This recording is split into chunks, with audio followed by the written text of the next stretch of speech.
Bajaj CT150. Worth it nga bang bilhin ang motor na ito? It is best value for your money or sayang lang ang pira mo kapag bibili ka ng Bajaj CT150. Sa video na ito, atin alamin kung nga ba yung mga pros and cons ng Kawasaki Bajaj CT150. Kaya naman kung gusto mong malaman, panoorin mo to hanggang sa dulo. Kumusta mga ka-isla? Welcome na naman sa ating panibagong vlog at sa ating panibagong motorcycle review. Ito ang Kawasaki Bajaj CT150. Huwag na tayong magpaligoy-ligoy pa. Diretso tayo sa pros kung ano nga ba yung advantages ng Bajaj CT150. Ano nga ba ang advantage ng motor na ito kapag ito ang bibilhin mo? Magsimula tayo sa kanyang presyo, ang price. I-compare to sa mga 150cc na mga pan-tricycle like Honda Supremo and then Kawasaki Barako. Itong Bajaj CT150, ito yung may pinakamurang presyo. May bili mo lang to sa halagang 69,000 pesos. Pero yung kanyang power output na kayang ibigay, mas malakas pa ito sa Honda Supremo. Hindi nagkakalayo sa Kawasaki Barako. Yung power output and torque output ng Kawasaki Bajaj CT150. At pagdating naman sa chassis nito, it is made by Kawasaki. So yung makina niya is made from India, from Bajaj, pero yung chassis niya is made by Kawasaki.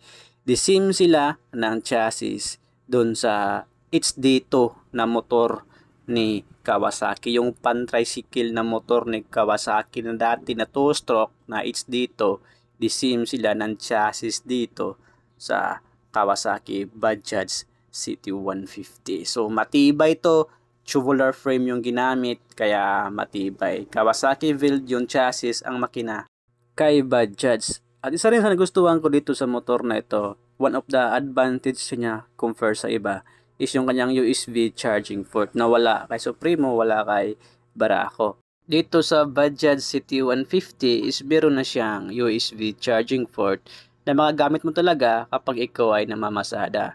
Pwede ka mag-charge ng cellphone mo dito or kung meron kang portable na speaker, pwede mong i-charge dito. Ito yung advantage ng merong USB charging port, di ba? Pangpawa sa laay ba, kung meron kang speaker na ba o namamasada ka, pwede mong i-charge dito yung Bluetooth speaker mo. At isa rin sa nagustuhan ko dito is yung kanyang suspension sa harap and then yung suspension sa likod. Yung suspension niya sa harap is sakto yung suspension sa pan-tricycle usage. Tapos sa likod naman, di ganun pa rin. Sakto din for tricycle usage. Bali, 4 na shock sa likod dito at yung isang shock doon is naka-spring and spring. So, mas maganda yung bounce, mas maganda yung play. Hindi malambot, talagang sakto talaga pang tricycle usage itong mga suspension ng Kawasaki Bajaj CT150. So, yun yung advantage niya. Yung suspension, yung charging port, yung presyo, tapos yung kanyang makina na may malakas na power and torque output. And then yung kanyang ilaw, syempre, ito ay naka-halogen bulb na.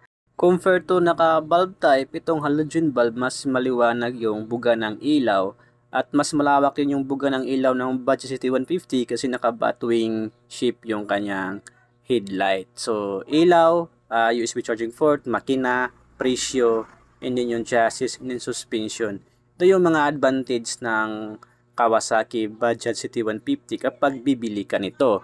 Pero ano naman yung mga cons and disadvantage ng Kawasaki Bajaj CT150 kapag ito ay mapapasayo?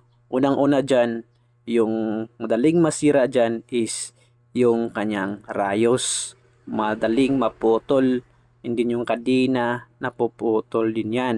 Tapos yung timing chain, napuputol din. Tapos yung kanyang balbula, nababali. Yun yung mga kadalasang nasisira sa Bajaj CT150. Bakit? Kasi ang stock ng Bajaj is hindi pang heavy duty. Ang mga stock ng kanyang rayos, stock na kadena, and then stock na balbula, and stock na timing chain. So, hindi pang heavy duty purpose ito. So, pang single yan. Pero bakit nga ba? Pan-tricycle kwanto pan-tricycle usage tapos yung mga stock niya is hindi pang heavy duty. Ito yung gawin mo. Meron kasi yung trick dyan eh. Kasi itong stock ng Bajaj GT150, itong sprocket niya sa likod is naka high speed. Hindi kagaya sa ibang mga motor, kay Supremo and then kay Barako, na meron silang pang single usage na sprocket at meron din silang pang tricycle usage or pang heavy duty usage na sprocket na libre lang yan, pinapadala yan kapag bibili ka ng Supremo and then Barako. Dito kasi sa Bajaj CT125 is wala. Kung ano yung stock, yun talaga. Ang maliit ng mga kung nito, Bajaj CT150 owner, is pagkabili nila ng kailang Bajaj CT150, is sinalpak agad sa sidecar, hindi binago yung sprocket. Yung kadena hindi din binago. So, yung kasing stock ng Bajaj CT150 na kadena and then yung sprocket is pang single lang po yun. Kaya kadalasan nababali yung valvula, napuputol yung timing chain. It's because kasi yung sprocket niya is pang high speed, hindi pang low speed. Ang nangyari kasi yan, ilagay sa sidecar, naka high speed yung sprocket, kinargahan ng maraming karga, ang motor, ang tricycle is loaded, kaya after ilang buwan na paggamit, putol yung timing chain, bali yung valvula. So, ang gawin mo kapag bili ka ng Bajaj CT150 tapos plano mo isalpak sa sidecar, palitan mo ng pang low speed yung sprocket sa likod. Tapos yung kadena pang heavy duty yung gamit mo na kadena. E din yung mga naman, rayos sa akin, mga na lang yan, case to case. Pero mas maganda kung palitan mo ng pang heavy duty na rayos. Yung mga kakapal talaga na rayos, yung pang heavy duty. Tiyak ko, yung Bajaj CT150 mo, hahaba ang buhay niyan. Wala pa naman yung mga spare parts nito. Itong valvula at timing chain, pahirapan ng spare parts.